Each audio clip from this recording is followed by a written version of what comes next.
Now, let's go to a big topic, transitions. Let's talk about transitions. The Mac in its history has had two major transitions so far, right? The first one, 68K to PowerPC. And that transition happened about 10 years ago in the mid-90s. I wasn't here then, but the team then did a great job from everything I hear. And the PowerPC set Apple up for the next decade. It was a good move. The second major transition, though, has been even bigger. And that's the transition from OS 9 to OS 10 that we just finished a few years ago, in the early part of this decade. This was a brain transplant. And even though these operating systems vary in name only by one, they are worlds apart in their technology. OS 10 is the most advanced operating system on the planet, and it has set Apple up for the next 20 years. Today, it's time to begin a third transition. We want to constantly be making the best computers for you and the rest of our users. And so it's time for a third transition, and yes, it's true. In 2005, at the WWDC, Steve Jobs got on stage and announced a new deal between Intel and Apple. Over the next 18 months, Apple would start a gradual process to Intel's x86 to 64-bit chips. By 2009, the vast majority of Apple software didn't support PowerPC, and for the next 11 years, Apple would be running exclusively on Intel chips.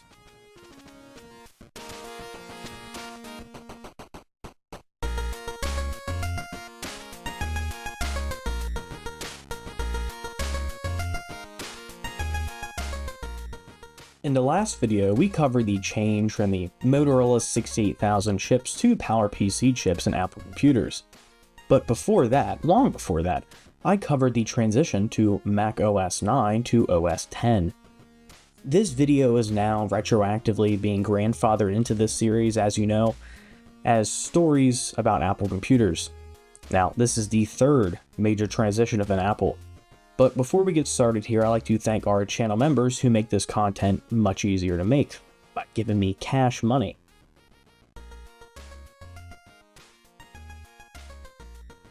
Our story begins a little farther back to 2005, however, more like 20 years prior, when Intel chips were already in discussion after Steve Jobs was ousted from the company. Andy Grove proposed in the late 1980s that Apple should switch to Intel chips. But Apple's CEO at the time, John Sculley, declined. John Sculley later admitted in 2003 that this would be the biggest mistake he ever made. By the 1990s, Intel was starting to gain a lot more traction, however, and it really started to show. In response to Intel's gaining processor power, Apple paired with IBM and Motorola to create the PowerPC chip. This was covered in the last video. But Apple had considered other options before the switch to PowerPC.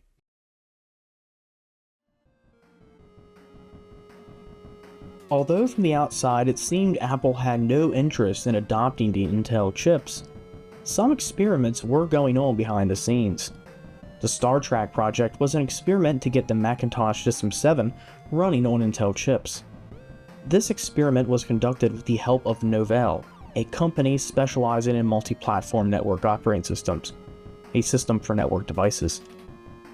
The plan was that whatever they can make, they would market as a challenge to the new and popular Microsoft Windows. This project was started in February of 1992 and had a deadline of Halloween Day of 1992. Only 245 days to get this project off the ground. Fred Monroe, a team member on the project, said that we worked like dogs. The deadline was met, and System 7.1 was able to boot while running on an Intel 486 PC with very specific hardware requirements. The only issue was the applications.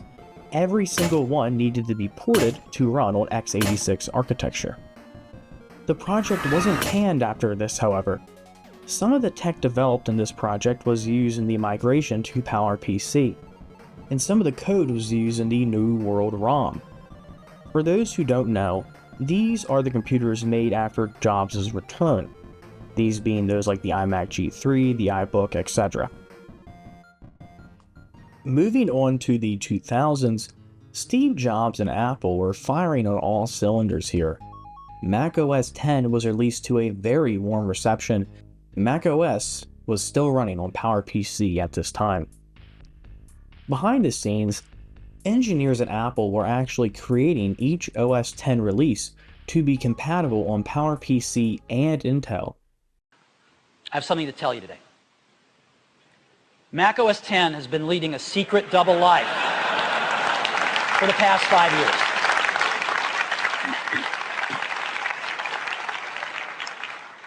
There have been rumors to this effect, but this is Apple's campus in Cupertino. Let's zoom in on it. In that building right there, we've had teams doing the just-in-case scenario. And our rules have been that our designs for OS X must be processor independent, and that every project must be built for both the PowerPC and Intel processors. And so today, for the first time, I can confirm the rumors that every release of Mac OS X has been compiled for both PowerPC and Intel. This has been going on for the last 5 years. As Jobs said, a just-in-case scenario. This isn't exactly out of place when it comes to big tech, and it's probably a good thing to do for some insurance for the software. The PowerPC chips were running very well with the new OS, and it was very promising, but there were some underlying issues on a thermal level. These chips started to run really hot, like space heater hot enough for a Texan to complain about the heat. I saw as much as 355 watts here, which is more like what I expected and is similar to a small space heater, which makes sense why my feet kept getting so toasty. Yeah, so let's wind us back to some basic physics. When there's any work being done, you will lose some energy to heat. Typically, people rate how efficient something is based on how much heat it outputs. More heat equals less efficiency. Internal combustion engines are a very good example of this. A lot of the energy created in the initial explosion within the cylinder is outputted as heat due to friction. So typically a good rule of thumb is that when something is outputting a lot of heat, it isn't exactly very efficient. This isn't saying it's not very powerful, completely different thing. This is something very similar to what was happening with the PowerPC chips. The amount of energy being put in just wasn't providing the same amount of performance as an Intel chip would. So this is Apple's issue. The PowerPC chips are running too hot. What does one do here? Apple could have spent millions on research and development into engineering a better PowerPC chip, or they could have gone another route if Intel was out of the picture. Advanced Micro Devices is a processor company, more commonly known as AMD. AMD has always been the little guy in the processor market until recent years. By 2005, AMD was very popular with gamers and budget-friendly PC makers. AMD, however, wasn't creating the chips that Apple was looking for at the time. These were chips that wouldn't run too hot and needed to be much more power efficient. As we stated before, PowerPC wasn't getting enough performance per watt. In fact, it was looking pretty bad for the future of PowerPC compared to Intel's performance per watt. Intel had a projected performance per watt of 70, whereas PowerPC had 15. So for Apple, the best decision for the future of the iMac, and their other desktops, which are the big sellers, was to go to Intel. So Apple had to make a decision here. They needed to change with the times and secure the future of the iMac and the Mac line for the next 15 years. And Apple did just that. Now we're back to 2005. Apple has revealed the game plan for this transition, and it seems like they've learned a lot from their mistakes. Several new and reassuring promises were made. This was going to be a gradual process over 2 years. Within 1 year, Apple promised to be shipping out Macs with Intel chips. The second promise was by 2007, to be fully shipping out Intel-only Macs. This raises some questions for those in the crowd. What about OS X?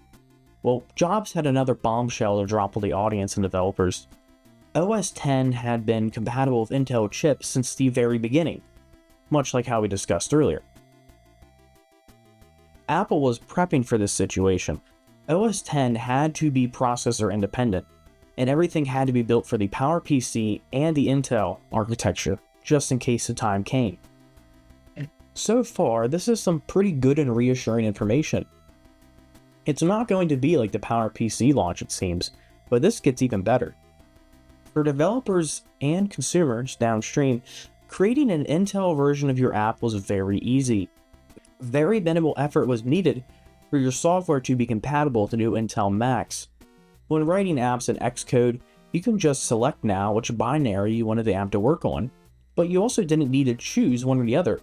You could just do both. The universal binary was a great assurance to the developers at that time. But what about the apps that are just not supported anymore? Or the ones that are made of no intention of updates? Well, there's another amazing reassurance. Apps didn't even need to be rewritten. They can just stay the exact same way they've been without any updates. Now, how in the world is this possible? Well, with the power of Rosetta, it's very possible. This isn't like the classic environment, this was completely behind the scenes. PowerPC apps work just as well as they did on an Intel Mac. This software translated the PowerPC binary apps into Intel binary apps, and many people may have not even realized this was here. But one thing did have to be left behind, sadly, and this was the classic environment. But was that really going to be missed? So Apple had really made this transition as painless as possible for everyone. But this Intel chip really opened up a lot of possibilities for everyday users of macOS.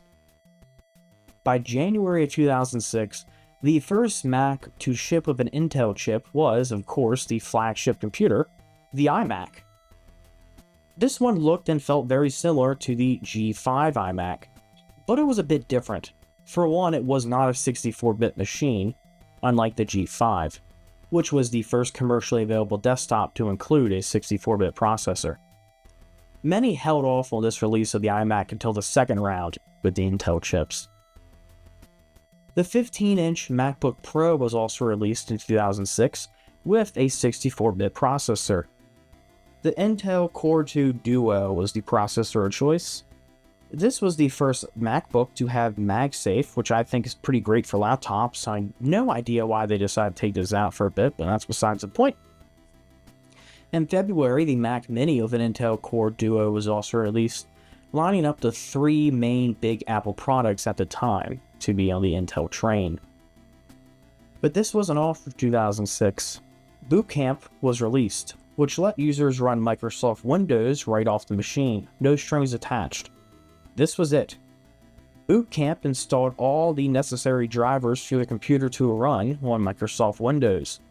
And it was a great way for PC users to, 1, try out a Mac, and if they don't like it, just install Windows, and 2, for Mac users to run Windows exclusive software. This was a pretty big move for Apple. A PC can't run Mac OS, not officially, however.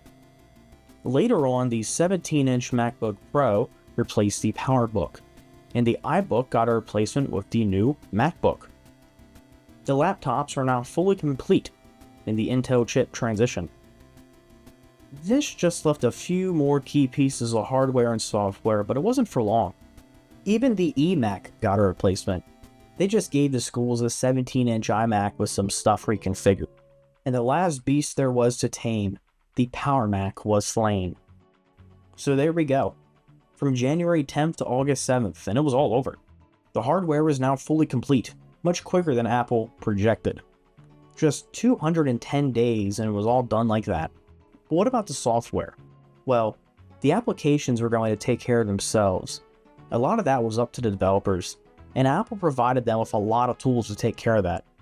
But there's one piece of software that's so crucial and so integrated into the Mac that you may need to take a step back to figure out what it is. Something so complex that you can't even grasp its hold on the Mac. Grapher. No, I'm just kidding, it's Mac OS X. OS X fully made the transition to Intel in 2009 with the release of Snow Leopard. Now, you may think Snow Leopard was this crazy beast of software, much different than the last, and no, it wasn't, but that's okay. Snow Leopard was like DLC for Leopard, and the price also reflected this, selling for only $29 compared to the usual $129. What Snow Leopard did was just refine macOS into being more efficient and cleaner.